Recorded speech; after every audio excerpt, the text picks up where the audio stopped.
అదే RTV app వార్తల్ని క్షణాల్లో చదివే అవకాశం ఉంటుంది. ఒక న్యూస్ పేపర్, ఒక టెలివిజన్ ఛానల్ మీ చేతుల్లో ఎప్పుడూ ఉంటాయి. మానవ సంబంధాలన్నీ మంటగలుస్తున్నాయి. ఎక్కడ చూసినా హత్యలు పెరిగిపోతున్న పరిస్థితి ఉంది. అక్రమ సంబంధాల నేపథ్యంలో కట్టుకున్న భర్తను కడదేర్చిన పరిస్థితులు నెలకొన్నాయి. గత 6 నెలలుగా 4 హత్యలు జరిగాయి.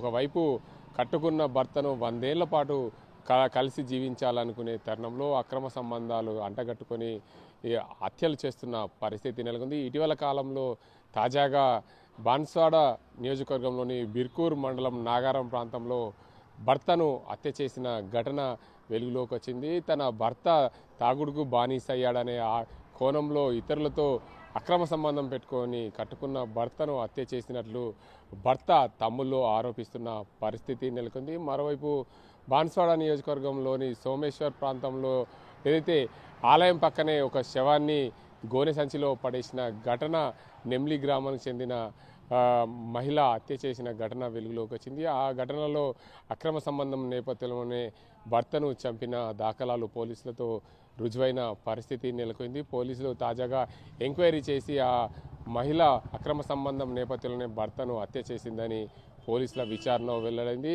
తరచూ ఏదో ప్రాంతంలో భర్తలను చంపుతున్న వైనం వెలుగులోకి వస్తుంది. గతంలో కూడా బాన్స్వాడ నియోజకవర్గంలోని ఓ ప్రాంతంలో మామతో అక్రమ సంబంధం పెట్టుకొని కట్టుకున్న భర్తను హత్య చేసిన ఘటన కోకొల్లలు. ఇట్లా చెప్పుకుంటూ పోతే ఏదో ప్రాంతంలో ఏదో చోట కలిసి జీవించాల్సిన ఇద్దరు అన్యోన్యంగా దంపతులుగా ఉండాల్సిన ఇద్దరు ఒక అక్రమ సంబంధం నేపథ్యంలో భర్తను హత్య చేస్తున్న పరిస్థితులు నెలకొన్నాయి. మొత్తానికి కామారెడ్డి జిల్లాలో తరచూ ఏదో ప్రాంతంలో ఇలాంటి ఘటనలు చోటు చేసుకోవడం విచారణకరం. ఏదైతే కామారెడ్డి జిల్లాలో గత 6 నెలలుగా 4గురిని హత్య చేసిన ఘటనలు వెలుగులోకి వచ్చేది. ఓ ప్రాంతంలో మామతో అక్రమ సంబంధం, మరో ప్రాంతంలో స్నేహితునితో అక్రమ సంబంధం, మరో ప్రాంతంలో ఒక గ్రామస్తునితో పరిచయం ఏర్పడి అతనితో అక్రమ సంబంధం పెట్టుకున్న నేపథ్యంలో భర్తను కడతీర్చిన వైనం. ఇట్లా ఏదో ప్రాంతంలో ఏదో చోట ఏదో రోజు ఏదో ప్రాంతంలో అక్రమ సంబంధాల నేపథ్యంలో భర్తలను హత్య చేస్తున్న పరిస్థితి నెలకొంది.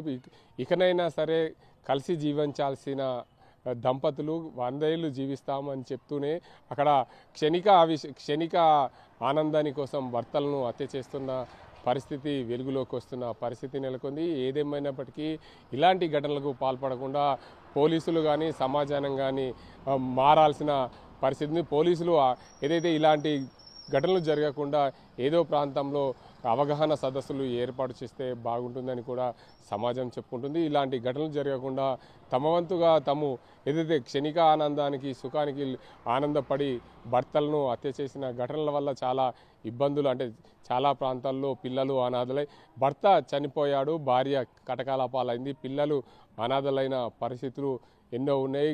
పిల్లల కోసమైనా తాము క్షణిక ఆనందానికి గురి కాకుండా భర్తలను చంపకుండా ఆ పిల్లలను కలకాలం సాకి పెద్ద చేసే విధంగా చూసుకోవాల్సిన బాధ్యత తల్లిదండ్రులపైన ఉంటుంది. కాబట్టి ఇలాంటి ఘటనలు జరగకుండా చూసుకోవాల్సిన బాధ్యత తల్లిదండ్రులే. క్షణికానందం కోసం ఇలాంటి ఘటనలకు పాల్పడకుండా ఉండాలి, హత్యలు చేయకుండా ఉండాలని సమాజానికి హితవు పలుకుదాం. ఇది ఇక్కడ పరిస్థితి. కేవలం సచిన్తో గంగారెడ్డి, RTV నిజామాబాద్. మరిన్ని వీడియోస్ కోసం ఛానల్ ని సబ్స్క్రైబ్ చేయండి. లేటెస్ట్ అప్డేట్స్ కోసం వాట్సాప్ ఛానల్ ని ఫాలో చేయండి. అండ్ లింక్ డిస్క్రిప్షన్ లో ఉంది.